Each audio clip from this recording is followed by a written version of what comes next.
Hoy es el turno de oculoplástica de dar el Ateneo de hoy y tenemos el placer de que nos acompañe hoy el doctor Díaz Ricci Andrés, que estuvo rotando con nosotros y que hoy va a participar en nuestro Ateneo. Así que, bueno, Andrés, cuando quieras podemos arrancar ya con tu caso. Perfecto. Lo íbamos a presentar a Andrés, momento. Andrés es perdón. oftalmólogo, residente de oftalmología del Hospital Austral, interesado en la oculoplástica, así que le van a dar las caras un poco más seguido. Y estuvo haciendo una rotación y estuvo muy, muy bien con nosotros y muy contento de tenerlo. Bueno, muchas gracias por la presentación. Voy a compartir pantalla y ¿se escucha bien? ¿O más o menos? Perfecto. Bien. Perfecto. Bueno, perfecto. Bueno, buenos días a todos. Mi nombre es Andrés Díaz Ricci. Como decía recién, soy residente del último año del Hospital Austral. Primero agradecido al equipo de Martín de Boto, a Ceci y demás por la posibilidad de haber estado. Gracias también a Micho Dodge, Emilio Dodge. Y por otro lado también aprovechar que tengo la oportunidad justamente a la familia Dodge por haberme adoptado como hijo y amigo en toda esta etapa de mi llegada a Buenos Aires de Tucumán hace ya 11, 12 años. Así que para mí esto es un honor poder estar acá con ustedes. El nombre de la presentación, yo lo titulé Guardia, 2 de la mañana, lactante, en honor a una actividad que en mi residencia es bastante frecuente, que es la guardia, y 2 de la mañana, y este rango etario por un tema de los tipos de pacientes que me suelen llegar y a la hora que me suelen llegar a mí. Entonces, adentrándonos ya en el caso clínico, se trata de una paciente de sexo femenino de nombre Salomé, de 69 días de vida, que no tenía ningún antecedente ni ningún antecedente personal ni familiar de importancia, que consultó en ese momento con su madre, por supuesto, que la acompañaba, por un cuadro de un edema y un eritema bipalpebral marcado izquierdo, asociado a fiebre de 12 horas de evolución. Tal como vemos a continuación, en este video, en realidad, tengan en cuenta que estoy con mi mano derecha intentando hacer el examen externo y con mi mano izquierda filmando para poder tener documentado. Y se veía un edema y un eritema marcado bipalpebral con muchas secreciones, pero era medio difícil evaluar el interior del ojo y poder evaluar el globo ocular, los reflejos y demás. Por eso pedí ayuda en ese momento a una de las enfermeras del equipo, quien me dio una mano para poder con desmarres intentar abrir el ojo y poder ver tanto su reflejo rojo, que era positivo, su fondo de ojos normal, y evaluar que sus movimientos aparentaban conservados, para poder ir haciendo diagnósticos diferenciales, ¿no? Entonces, ante esta situación y teniendo en cuenta el caso del paciente, ustedes, alguien que se anima a decir, ¿qué harían con esto si le llega a un paciente lactante con este grado, con esta fiebre y con este malestar más un probable foco? Para ir orientando un poco también mi pregunta. ¿Este paciente consideran que es una urgencia, que habría que manejarlo de forma ambulatoria, internarlo y hacerle todos los estudios de forma de internación?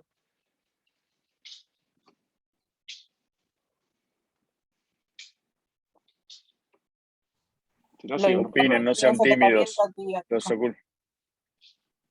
¿Cómo, perdón? Que yo lo internaría y comenzaría tratamiento antibiótico. Perfecto. Entonces, como decían recién, la conducta inicial, por supuesto, y esto nos queda algo del recuerdo de pediatría de la facultad, ante un lactante con fiebre y con este malestar general, siempre la internación es la primera pauta. Nosotros, por supuesto, la internación forma parte del equipo de pediatría y fueron ellos que empezaron a hacer una serie de interconsultas y estudios necesarios para poder llevar adelante este caso. Comenzaron a hacer interconsultas con infectología y empezamos con todos los estudios complementarios como ser el laboratorio, una punción lumbar y una tomografía de órbita sin contraste. Una aclaración con respecto a la punción lumbar. Si bien nosotros sabemos, por el concepto que tenemos en la facultad de que todo neonato con fiebre se pancultiva, esta punción lumbar más allá se pedía porque, a ver, teníamos un foco probable que es evidente, mismo lo pongo en la foto, pero también se solicita por sus cercanías al sistema nervioso central y la poca chance de conocer si eso podía estar haciendo una diseminación, lo cual se pide esa punción lumbar para poder seguir estudiando a la paciente. Comienza con antibiótico endovenoso, cubriendo los gérmenes más comunes, como SAMS o SAMR, pero bueno, en fin, ceftriaxona, vancomicina, asociado a un corticoide como es la dexametasona. A continuación, vamos con algunos estudios complementarios para ver si es que podemos llegar al diagnóstico con esto. se pide una tomografía de órbita sin contraste, y acá tenemos un corte coronal y un corte axial. No sé si por ejemplo, en esta imagen, qué cosas positivas alguien se anima a contar que ve. Si no, bueno, lo vamos poniendo en común para ver si es muy claro o no es tan claro. Pareciera tener un absceso en Sí. la zona nasal inferior de la órbita. Perfecto. Bien. Claro. Que está Bien, muy comprimiendo bien. un poco la Ocupa. estructura. Claro. Bien. Y está comprometido también, Ese- la fosa nasal local. Perfecto, tal cual, es así. Lo que vemos en el corte coronal, una sinosopatía en movilidad a predominio izquierdo muy marcado. Lo que vemos también es, a nivel de la lámina papilar y la pared interna, una colección de tejido, de intensidad de tejidos blandos extraconal que comprometía todos los tejidos extraconales, generando bastante edema. Y tanto es así que lo vemos a esto, es que en el axial vemos cómo, además de tener su proptosis marcada, vemos todo el tejido de densidad blanda que forma parte de toda la infección, además del tejido, de un tejido blando compatible con edema en la región frontotemporal izquierda. Sumado a esta tomografía, más teniendo el caso clínico, se pide un laboratorio. Y en el laboratorio pasó algo curioso y algo que empezó como a abrir las puertas para poder llegar a este diagnóstico. Por un lado teníamos una leucocitosis, ¿Me pones un lógica, poquito más estaba de con frío? infección, sino que también se veía una linfopenia. Si bien yo pongo los valores es para que queden, los linfocitos estaban bajos comparado a su fórmula absoluta, ¿sí? Y por otro lado se vuelve a repetir el laboratorio pidiendo otros estudios porque estábamos pensando en alguna inmunodeficiencia y sale que tenía también una hipogamaglobulinemia G. En resumen, su laboratorio me devuelve una linfopenia y una hipogamaglobulinemia, ¿no? Entonces esto prende un poco más las alarmas. Se define por el contexto clínico de la paciente y por el estado, y obviamente al tener el diagnóstico de ese absceso subperióstico, el tratamiento quirúrgico. Que como lo vemos en este video, como para poder orientarnos un poco en su anatomía, esto sería el párpado inferior del ojo izquierdo, esto sería el párpado superior del ojo derecho, y se decide en primera instancia un abordaje transconjuntival. Se coloca un punto en el borde del párpado inferior y con un desmarres, en este caso, se realiza la inversión del mismo para hacer un abordaje transconjuntival. A medida que se fue ingresando, si bien en el video no es tan claro, ya habían secreciones que iban saliendo y pus, que era evidente, pero la intención era poder llegar hasta el absceso, y para poder llegar hasta la pared medial era importante poder reconocer el reborde orbitario, y ahí poder también entrar hacia periosto y poder drenar el absceso que veíamos con la imagen. Acá fíjese, se ve todo el absceso. Y, por supuesto, la toma de muestras para poder enviar a cultivo y seguir con el estudio de Salomé, que nos tenía todavía un poco desorientados. El cultivo de la misma le dio un Staphylo aureus meticilino resistente. Sorpresa también, una chiquita de 60 días de vida que hasta el momento no teníamos ningún antecedente. Lo cual se rota el antibiótico, atimetropima sulfametoxazol y AMS también endovenosa, y como obliga a descubrir un SAMR, se le realiza una decolonización familiar. Entonces, hasta acá, hacemos una pausa, paramos, y tenemos que repasar y pensar en qué estamos parados. Tenemos una chica lactante, 60 días de vida, con un absceso subperióstico, que no es frecuente, que en su laboratorio me devuelve una linfopenia y una hipogamaglobulinemia de tipo G, que en el cultivo tengo un Staphylo aureus meticilino resistente, todos iríamos, o creo que la mayoría iríamos a sospechar en alguna enfermedad de tipo inmune. Y lógicamente, los especialistas en esto, los oftalmos, por supuesto que hacen el manejo, ¿no? Pero pediatría con inmunología, empezar a descartar las inmunodeficiencias adquiridas. Pero a mí me pareció muy curioso el estar adentro de este caso, que empezaban a pensar, teniendo en cuenta este cuadro florido tan inflamatorio, con tanta secreción, y algo tan atípico, una chiquita de 60 días de vida, para ellos siempre ingresa en el mundo de la sospecha de una enfermedad granulomatosa crónica. Si bien la linfopenia y la hipogamaglobulinemia no colaboran para decir que esta persona forme granulomas, va más allá de eso, va más allá de una explicación clínica, digamos. Mucha inflamación y muchas infecciones a repeticiones, sobre todo con bichos y con bacterias catalasas positivas, más que nada un Staphylo aureus, es decir, hasta ahí cuadraba bastante bien. Solamente unos datos de esta enfermedad granulomatosa crónica para no meterme tanto. ¿Qué es lo que pasa con ellos? Normalmente los pacientes que tienen la enfermedad tienen generación de radicales normalmente, pero la bacteria genera mucho radical, pero en estos pacientes lo tienen alterado.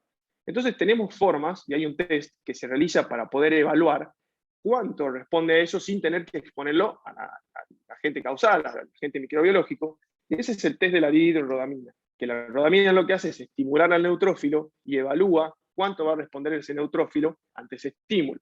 Que lógico, como en estos pacientes hay una falla en la generación de los radicales libres, está disminuida. Y pasó algo muy curioso, porque tanto en la madre que se hizo la muestra, como en Salomé, eso dio positivo. Entonces nos enfrentábamos ante una patología hereditaria, que tanto la madre, que en este momento era portadora, y la chica era enferma, a todos nos llevó a pensar, sobre todo al equipo que más sabía de estas cosas, que se trataba de una enfermedad probablemente ligada al X, que cierra por todos lados para pensarlo, ¿no? Pero por supuesto, para poder definirlo, se envían todas las muestras para estudio genético, ¿no? De evolución, Salomé a los 5 días postquirúrgico aumenta un poco el edema, sobre todo más o menos a nivel inferior, edema palpebral y a región nasal de acá, y con aumento de secreciones, lo cual esta vez se define hacer de nuevo una tomografía computada de órbitas, sin contraste, y ¿qué vemos? Que su sinusopatía persiste. Hay una colección laminar residual a nivel de la pared medial, todavía rarefacción en los planos grasos al medio de la órbita, y mucho edema también en este sector, ¿no? A nivel axial.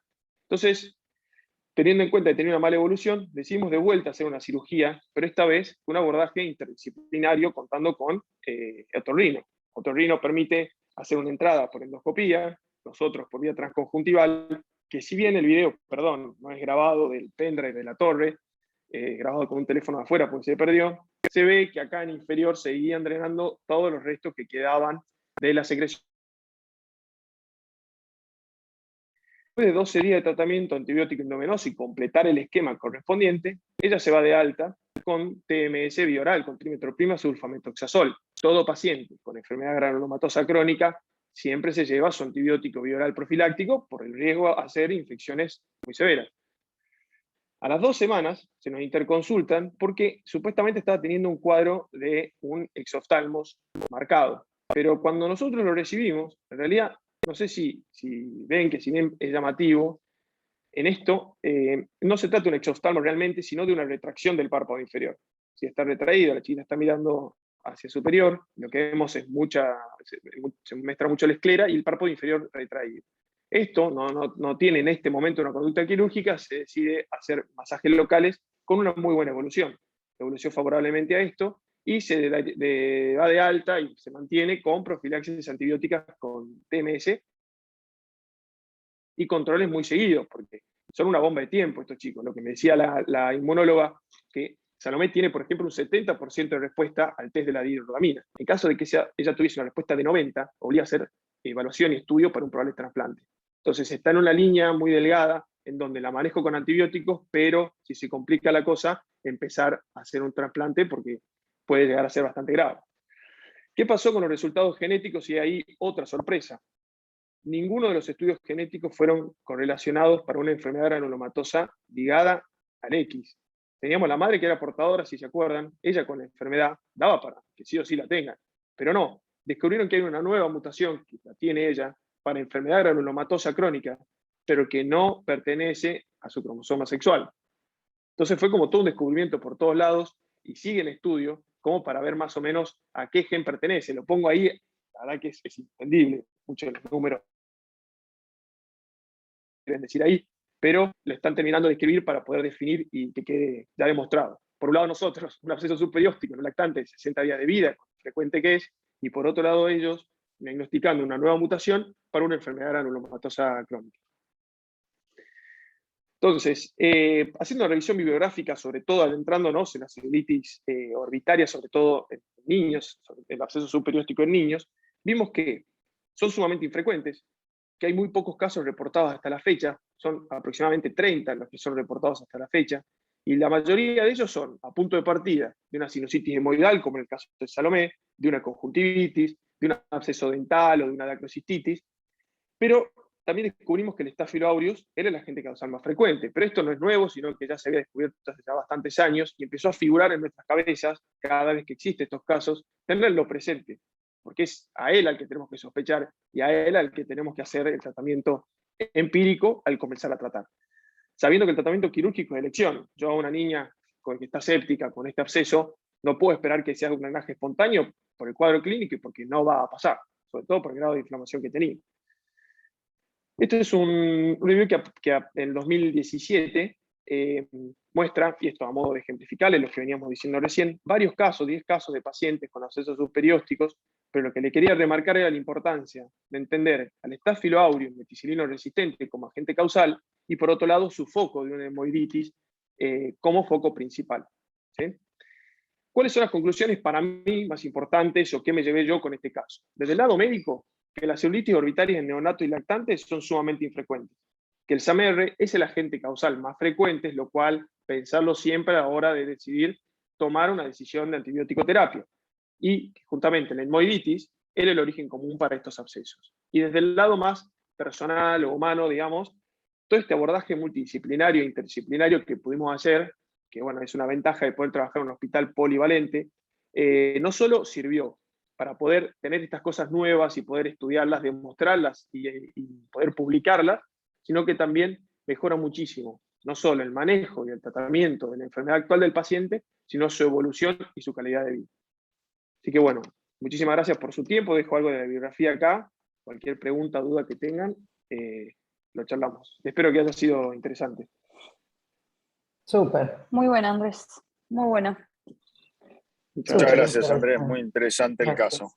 Fiebre en neonato grave. Yo quería comentar una sola cosita, como concepto general, cuando estén pensando en una ligada al X, si el paciente es mujer, consideren otra cosa, en general son portadoras, ¿sí? Los que manifiestan la enfermedad son los hijos varones, como regla general. Ujú. Puede haber excepciones. Bien. Nos toca a Bien. nosotros, Ceci. Pero Lau, Sí. perdón, ¿Querés ¿no compartir podemos vos, hacer Martín? movimiento O... excesivo? Dale, arranco yo porque lo podemos hacer Ah, supuestamente. Vamos a ver si funciona. ¿Se está bueno, viendo? cualquier cosa, si no, después. Sí, se ve perfecto. Bueno, a ver, espera que algo no me funciona ahora. Compartir dispositivo de audio. No sé por qué yo no veo lo que estoy compartiendo. Aunque en un segundo. Bueno. ¿Ahí se ve? Ahí se ve. ¿Se ve la pantalla? Perfecto. Sí. Bueno, este es un caso clínico, un señor de 56 años que se presenta con inflamación del ojo derecho, 1 mes y medio de evolución. Visión de 8 décimas, ahí lo pueden ver, no dolor, y esta motilidad. Mira para arriba, bastante bien para todos lados, sin diplopía, ojo para afuera. ¿Qué pensamos? Yo lo voy a hacer muy interactivo, así que tienen que hablar. No queda otra. Ahí tienen la proptosis. Ojo para afuera en adulto. Primer causa. Puede ser o Vamos. algo compromete o puede ser un Graves. Sí, tiroides. Ve. Bien. Tiroides Perfecto. o algo que está presionando de atrás y le trae para adelante. Muy bien, doctora Palacio, que creo que reconozco su voz, pero no la puedo ver en cámara. Desde mi coso, dijeron dos cosas. La causa más común de proptosis uni o bilateral en el adulto es la oftalmopatía de Graves. ¿Por qué ustedes viendo esta foto están casi seguros que eso no es? Porque no está rojo. No Porque tiene suele retracción retracción del comprometer. párpado. Que para ahí alguien dijo otra voz. No tiene retracción del párpado. No hay retracción. Exacto. Proptosis más retracción es sinónimo de Graves casi 100%. Ahora, cuando nosotros tenemos una persona con proptosis sin retracción, puede ser Graves, pero ya aleja su diagnóstico enormemente. Tenemos que tener hormonas tiroideas elevadas, o músculos engrosados muy característicos, o alguna otra cosa. Entonces, si ustedes ven una persona con exoftalmos uni o bilateral sin retracción, ¿qué harían entonces? Tomografía. Imágenes. Sí, alguna imagen, exactamente. Alguna imagen. Ahí dijeron tomografía, otros dijeron imágenes, ¿alguna de preferencia? Como Bueno, inicio, resonancia. tomografía. Tomografía para ver si no está involucrada la parte ósea.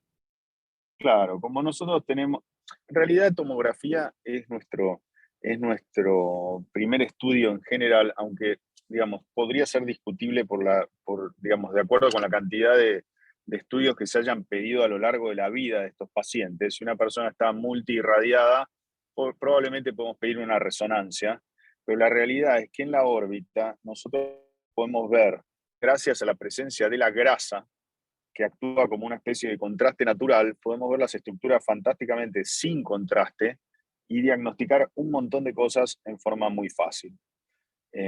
Acá tenemos entonces la tomografía de este paciente, que si se fijan, tiene contraste porque tiene varias zonas en el cerebro hiperintensas, y eso es porque los vasos cerebrales están irrigados y tomó el contraste. ¿Qué están viendo acá? Una masa Una masa. a nivel nasal. Sí, o sea que básicamente Graves lo sacamos del diagnóstico. ¿Qué más? ¿Qué se les ocurre? ¿Alguien quiere describir esa masa?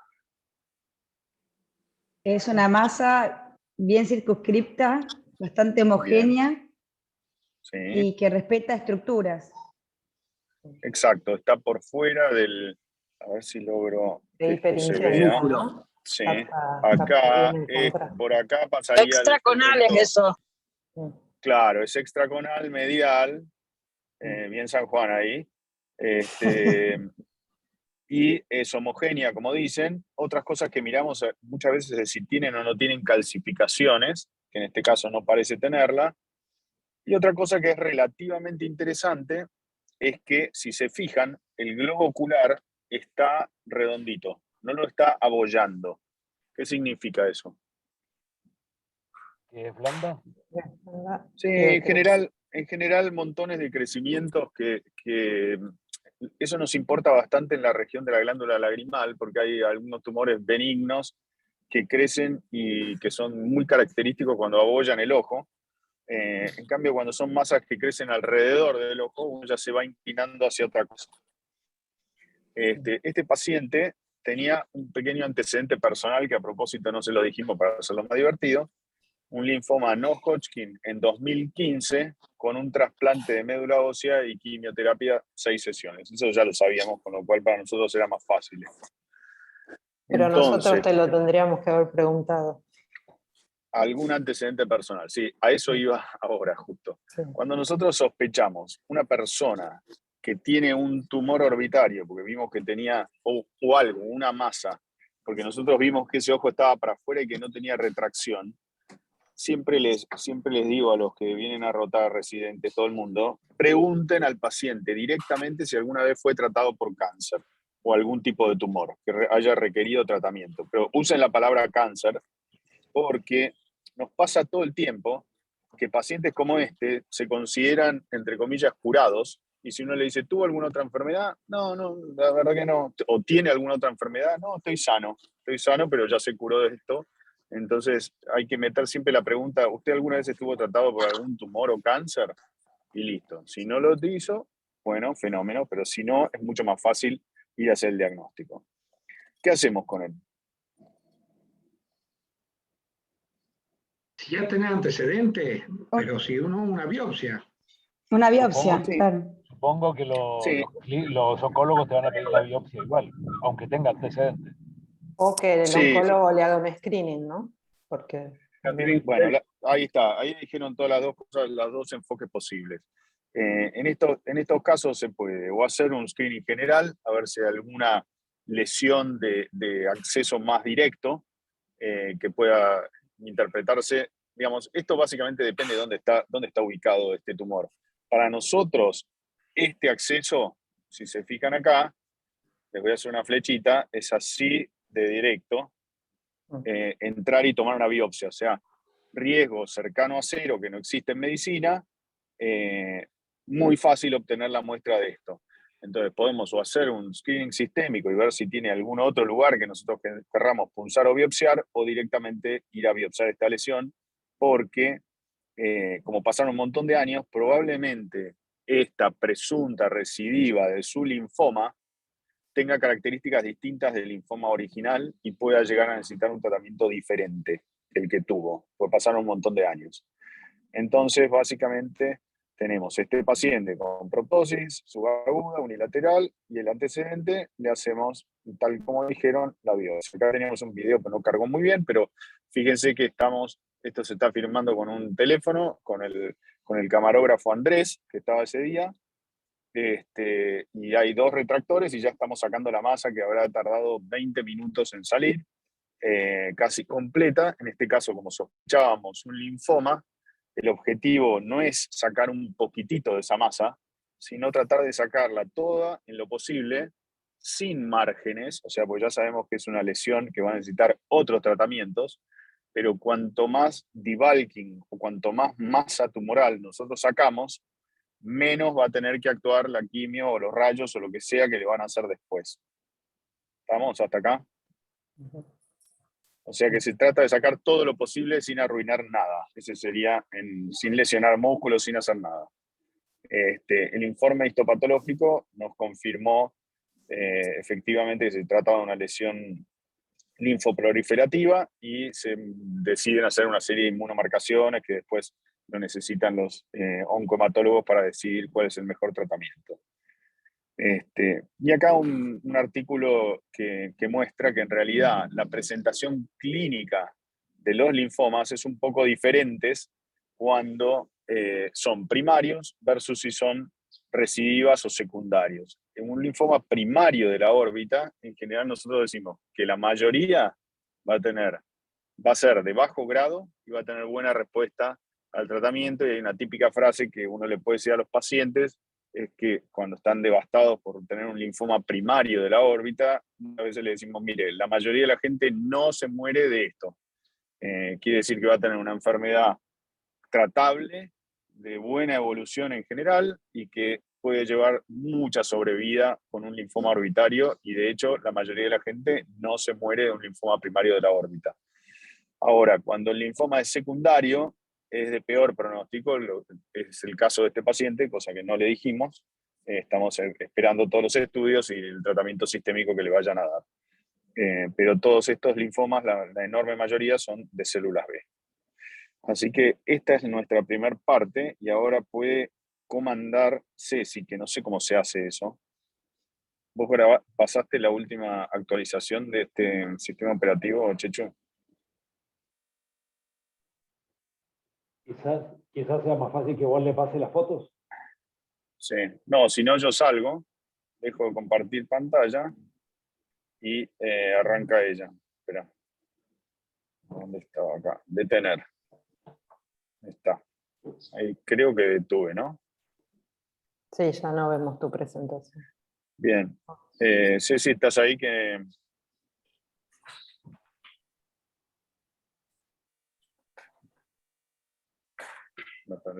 Ahí está.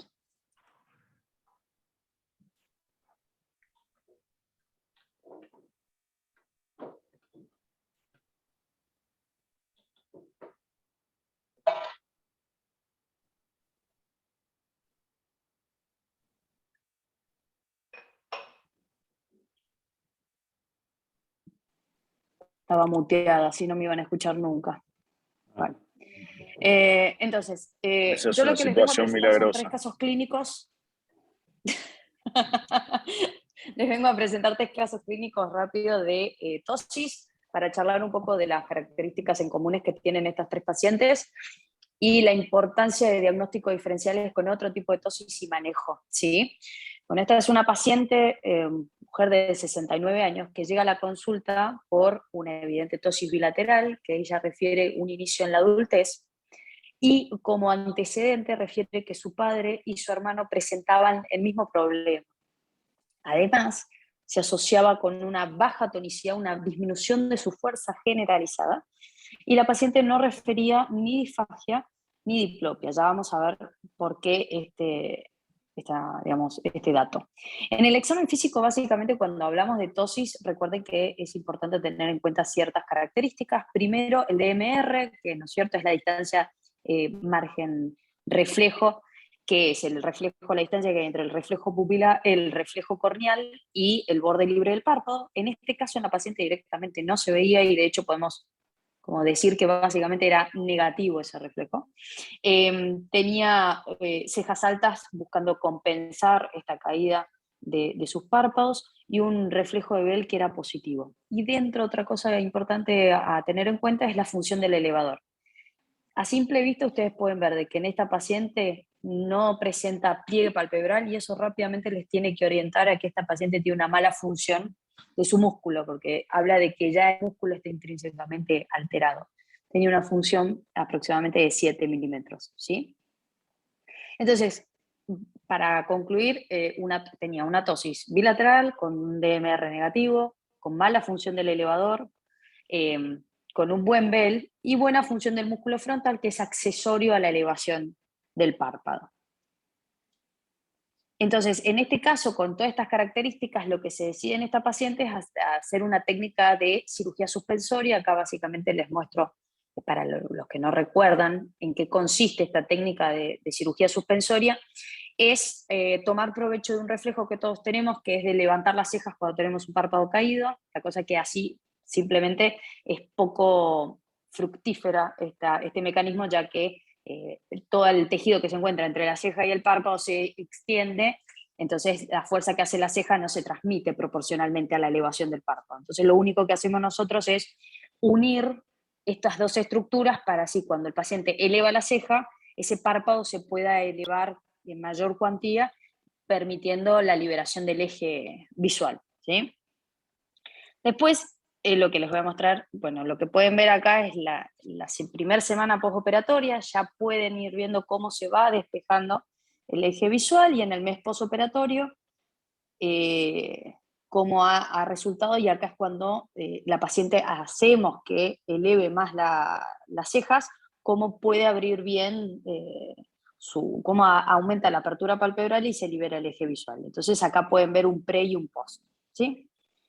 Ahora, en el segundo caso, era una chica de 47 años, que también presentaba párpados caídos de 1 año y medio de evolución, y el dato acá curioso es que ella es hija de la paciente de recién, o sea, que ella refería que su mamá y su hermano también tenían el mismo problema.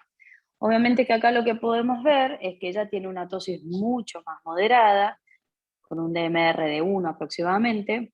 Como yo les decía acá, sin tomar medidas ni nada, pueden ver que en la foto se le observa bastante bien el pliegue palpebral, lo cual los tiene que llevar a inferir que la función está bastante conservada y tenía un buen Bell, ¿sí? Entonces, recapitulando, tosis bilateral, un DMR de 1 más o menos, función del elevador mediana, bastante buena, un buen Bell. Y lo que sí, esta paciente no tenía respuesta a la fenilefrina. Rápidamente, para los que no recuerdan, el test de fenilefrina lo que nos permite, como genera una contracción del músculo de Müller, que es un músculo accesorio a la elevación, nos permite evaluar o evidenciar si el paciente va a ser buen candidato para una técnica quirúrgica de tosis, que es la conjuntivo-müllerectomía. En este caso a la paciente se le colocó la gota y no tuvo ninguna elevación, ninguna buena respuesta, con lo cual no era candidata para este tipo de técnica. Entonces, en este caso, por todo lo que yo les comenté, a ella lo que le hicimos es una reparación de tosis, pero por vía externa, por vía anterior, donde lo que hacemos es reajustar básicamente la aponeurosis del elevador para así poder tener una buena elevación del párpado, ¿sí? Entonces, en la semana postquirúrgica 1, vemos acá la paciente ya cómo se puede ver el reflejo de la luz, y en el mes postoperatorio 2 cómo está. Y comparamos el pre y el post. Y el último caso es una paciente de 57 años, que si lo ven y después lo vamos a comparar, va más parecida a la primer paciente, con tosis también bilateral, ya con un antecedente de una cirugía de tosis con mala respuesta, porque le habían realizado la técnica del avance de la aponeurosis como le hicimos a la última paciente. Y dentro de las características, digamos, de su examen físico, tenía un DMR casi negativo de 0, con una función del elevador que es mediana a mala, digamos, del lado derecho ven que no tiene ¿Todos ningún saben tipo... qué es DMR? ¿O alguien tiene alguna duda? Lo de la distancia... ahí Sí, lo de la quieren distancia... medir, cuando ustedes quieren medir una tosis, le ponen una lucecita y se fijan la distancia desde el reflejo al margen. Eso es distancia, reflejo, margen, es DMR, y es nuestra medida para saber desde el centro de la pupila a cuántos milímetros está el párpado. Si se fijan en esta foto que está ahí, no hay ningún reflejo corneal, quiere decir que los párpados están tapando casi toda la pupila. Esa es en simple, porque a veces uno da por Y ella, no, entendido. igual lo había, sí. Igual acá también pueden ver que ella está haciendo un gran intento con sus cejas de levantar sus párpados, siendo inútil esto, ¿sí? Y algo importante en su caso es que la respuesta de Bell o el reflejo de Bell era negativo. Ahora vamos a recapitular un poco de por qué todo esto es importante. Entonces, ella también, tosis bilateral, un DMR negativo, mala función del elevador y sin Bell, la técnica que usamos es la misma que con la primer paciente, una técnica suspensoria. Entonces, en la primera semana postoperatoria, vemos ahí cómo ya se ve el reflejo de la luz, y en el mes 6 postoperatorio los resultados, ¿no es cierto? Y entonces acá pueden ver la comparación de un pre y un post. Entonces, básicamente, porque, o sea, en estas 3 pacientes que yo les mostré hay ciertas características, y principalmente en las 2 últimas, que cuando entran a la consulta, una consulta general, a ustedes ya les tiene que sonar algo distinto, o sea, lo tienen que saber identificar o diferenciar de una tosis como por ejemplo de este paciente. Ya a simple vista, principalmente me voy a referir a las 2 mujeres, las 2 últimas, donde ya el paciente tiene una fascia particular, donde ya están viendo que no tienen formación de pliegue, donde están elevando cejas tratando de compensar la mala caída de sus párpados, donde normalmente suelen tener síntomas asociados, y en cambio en el paciente de abajo, que es lo que también más se van a encontrar en la práctica general, es una tosis, digamos, aponeurótica que se llama, o senil, donde básicamente lo que sucede, hay una desinserción de ese elevador, haciendo que el pliegue se eleve y el párpado caiga. Entonces, en las características clínicas, las 2 mujeres, ¿no es cierto? Mala función del elevador, no pliegue. Recuerden que está asociado a otros signos, ya vamos a ver cuáles, pero suelen tener otros signos asociados historia familiar de tosis, mientras que en los otros casos, que son los más comunes y en lo que más se van a encontrar en la práctica general, los pacientes suelen tener un buen pliegue, que eso les va a hablar de que tiene una buena función del músculo, y en general son aislados, no están asociados a otros signos. Entonces, en estos casos lo que estamos hablando y lo que les traigo son las tosis miogénicas.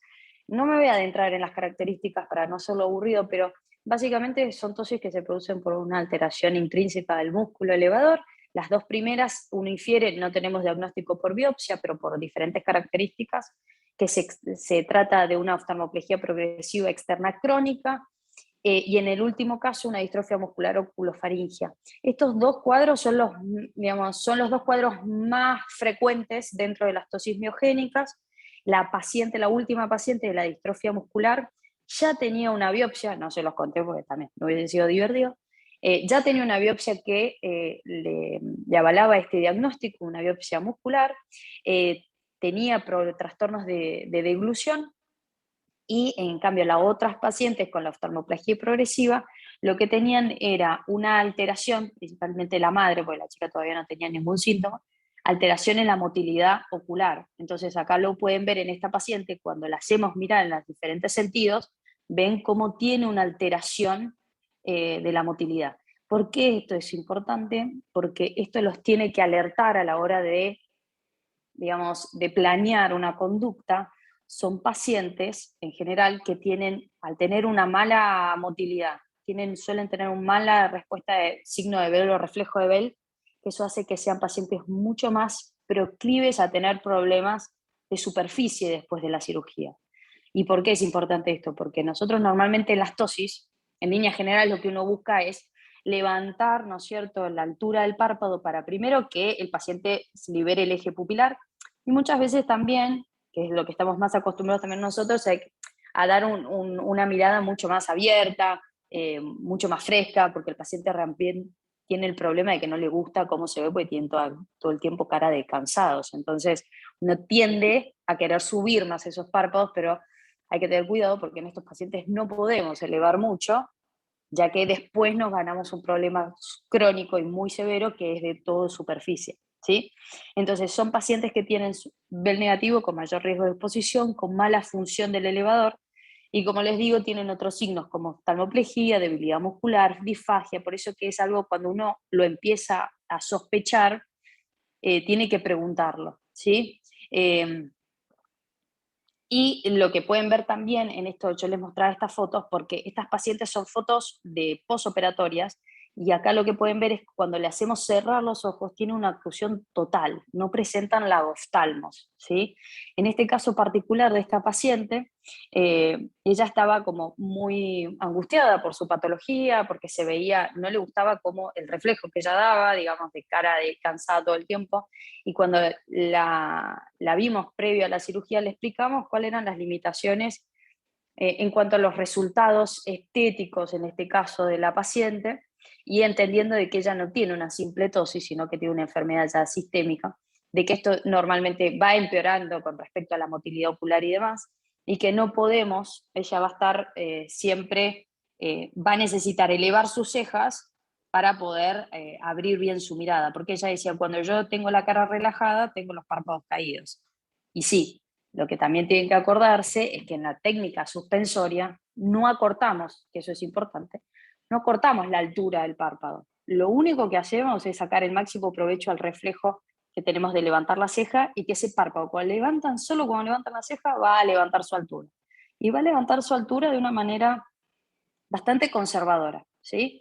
Y en este caso es lo mismo. Lo importante es que pueden ver es que cuando cierran los ojos no presentan lagoftalmo. Y eso es lo más relevante en estos cuadros. Entonces, recordar, o sea, saber diferenciar estos cuadros de tosis más raras de una tosis aponeurótica, que es lo que más van a ver.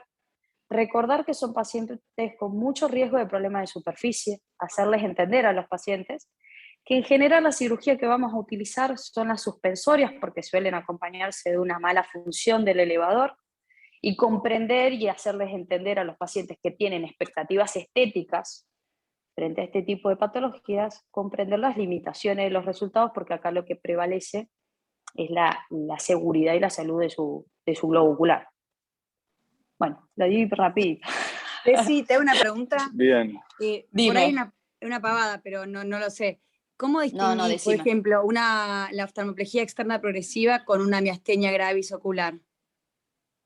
Bueno, lo que no es una pavada, o sea, básicamente lo que es en todo el cuadro, por ejemplo, las miastenias pueden estar asociadas, por ejemplo, a alteraciones musculares como una diplopia intermitente, pero en general suele ser de manera, no es constante, ¿no es cierto? Se van alterando los músculos de manera alternada. Que no es constante. No comitante. Eso dice Adolfo. Cuando hay una diplopia no comitante, tenés que pensar en...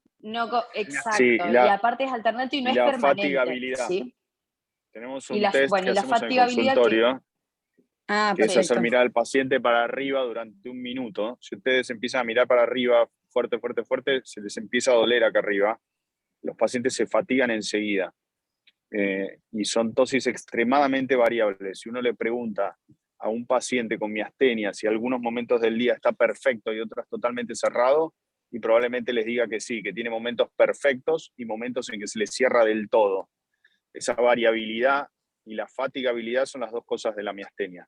Si uno sospecha algo, tiene dudas, hace un test de fibra única, un electromiograma de fibra única, y lo soluciona. Estos pacientes, de hecho, muchos de estos pacientes fueron oftalmoplejía, los pacientes de oftalmoplejía crónica progresiva externa en general empiezan en la pubertad y tienen una cara muy especial. Tienen cara como de aburridísimos, cara de nada, porque tienen debilidad también en todos los músculos. Se manifiesta mucho en los músculos extraoculares y en el músculo elevador, pero hay otros. Y de hecho, hay variantes de estas tosis que son de herencia mitocondrial que afectan la conducción cardíaca, por ejemplo, y hay una mutación que se llama síndrome de Kearns-Sayers, que tiene bloqueo cardíaco, alteraciones en el fondo de ojo, como ya saben.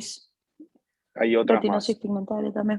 Entonces son todas mutaciones genéticas mitocondriales que hacen que las mitocondrias que tienen que producir la energía de estos músculos que consumen tanta energía sean los primeros donde se nota el déficit. Porque uno piensa que hay músculos que tienen mucho más energía. Por ejemplo, uno dice, bueno, el músculo de las piernas, el macetero, que es muy fuerte. Bueno, no hay músculo que consuma más energía que los músculos extraoculares y los elevadores, que tienen que tener contracciones tanto más rápidas que ningún otro músculo del cuerpo. Impecable. Gracias. Bien, y una cosa más sobre esa madre e hija. La hija ya sabe que en unos pocos años va a tener que tener la cirugía de la madre, la suspensoria, y que esta cirugía en ella es una cirugía temporaria, la del músculo elevador, pues ya sabemos que estos pacientes se deterioran con el tiempo. En realidad, si uno pensara que estos pacientes se van a quedar en 10 u 11 milímetros de función del elevador, podríamos hacer una cirugía sobre el elevador. Pero nosotros en general sabemos que estos pacientes se van a ir deteriorando y cada vez van a mover menos. Entonces, el único músculo que más o menos conserva una capacidad de mover 10 milímetros o más es la ceja, porque la ceja es muy raro que se comprometan estas enfermedades y la siguen moviendo hasta el final. Y la otra cosita clínica importante es que algunos de estos pacientes tienen sus ojos apuntando a cualquier lado porque tienen mucha dificultad en el movimiento de los músculos extraoculares, como mostraba Ceci en las fotos. Entonces, en algunos casos donde uno ve estos pacientes ya de más grandes, algunas veces le levantamos un párpado para que vea, porque si no, tienen que también tener una cirugía de estrabismo, que es bastante difícil porque sus músculos no se mueven y terminan teniendo diplopía todo el tiempo. Entonces, en vez de mejorarles la calidad de vida, se la arruinamos, aunque ahí también los pacientes hacen así, levantan una ceja y bajan la otra, entonces se arreglan para usar un solo ojo y no tener diplopía. Son buenos candidatos Perdón, Vivi. No, Martín, adelante. Eso te iba a preguntar, si pensando esto, que esto después iba a evolucionar, la cirugía que se le hizo, no hay que tener ningún cuidado para no complicar la siguiente cirugía. La cirugía sobre el elevador no complica una suspensoria. La suspensoria básicamente es una cirugía, ¿cómo podría decir? Es medio cavernícola, es básicamente pasar una cinta de la ceja al párpado. No es que tiene una complejidad extrema, simplemente es hacer, como decía Ceci, más eficiente algo que es muy ineficiente. Si uno levanta las cejas, se estira la piel. En cambio, si uno tiene algo rígido entre medio, que no se extiende, cuando uno levanta las cejas, levanta el párpado. Entonces, por eso es que usamos técnica suspensoria cuando la función es mala, porque es la única que le va a permitir cerrar. Y el otro concepto con estos pacientes, porque la tercer paciente, que es una paciente que nosotros tenemos esa mala situación donde nosotros consideramos que es uno de los casos que más lindo nos quedó, o sea, de lo más lindo para una tos miogénica, y sin embargo la paciente está disconforme. Y eso que le dije 80 veces antes, que ella tiene una enfermedad que le impide abrir los ojos y que con su enfermedad necesita un mecanismo para abrir, pero que nos asegure cerrar. Entonces, ella quería que sus párpados estén más altos todavía, no tener que levantar las cejas.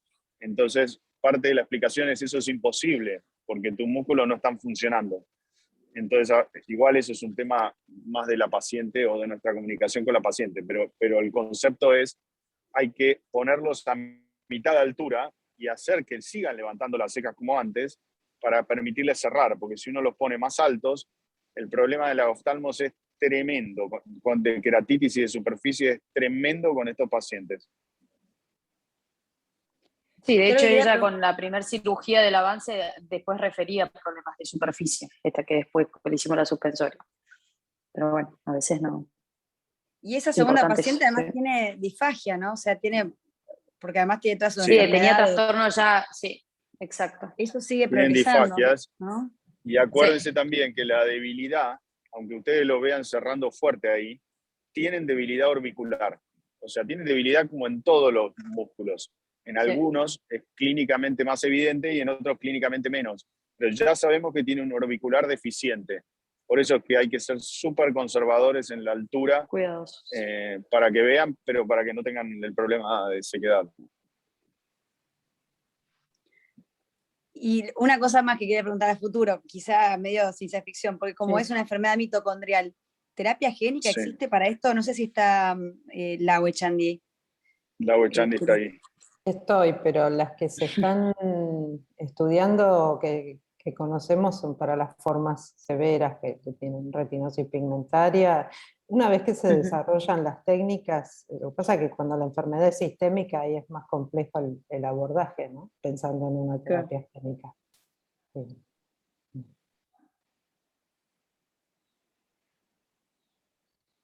no las conozco de este tema. Iba a decir, Martina, en agarrá el algún asfalto. futuro, Agarrá el asfalto, tengo Tinchi, te vemos moverte. Sí, lo tengo en las rodillas y viene volando el iPad. Pero bien, que tengo un fondo de cancha de golf, eso es muy sofisticado. Ay, Con cinturón de seguridad en la cancha de golf. Está a punto de pegar, Martín. En cualquier momento sale. Vengo en el carrito a fondo. Sale volando. Sí, muchas gracias por los casos. Bueno, buenísimo. Un placer. Gracias, Gracias, Andrés, por Andrés. sumarte. Muchas gracias a ustedes. Checho. Bueno, Bueno, hasta que la tengan próxima. un buen comienzo de jornada. Bueno, a laburar. Chao, muchas gracias. Chao. Chau, chau.